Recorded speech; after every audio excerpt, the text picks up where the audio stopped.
আম কুড়োনোর অপরাধে খুন হতে হয়েছে সুদীপ্ত পণ্ডিতের, আর সেই ঘটনাকে কেন্দ্র করে গতকাল ধুন্ধুমার কাণ্ড বেঁধেছিল নৈহাটিতে।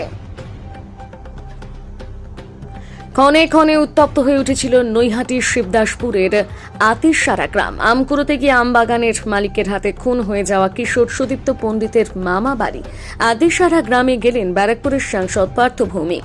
তাদের পাশে সবসময় থাকার আশ্বাস দিলেন তিনি। তার সঙ্গে উপস্থিত ছিলেন নৈহাটি বিধায়ক সনতে। সাংসদ পার্থ ভৌমিক মৃতের পরিবারের পাশে থাকার আশ্বাস দেন।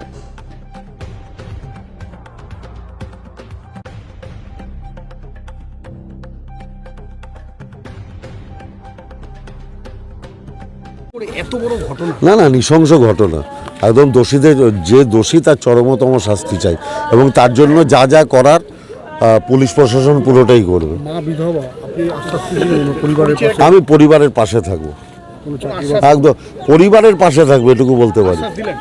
পরিবারের পাশে থাকবো, আমাদের কাজই হচ্ছে সবার মানুষের পাশে থাকা। পরিবারে কাউকে চাকরি? না না না, বললাম তো পরিবারের পাশে থাকবো।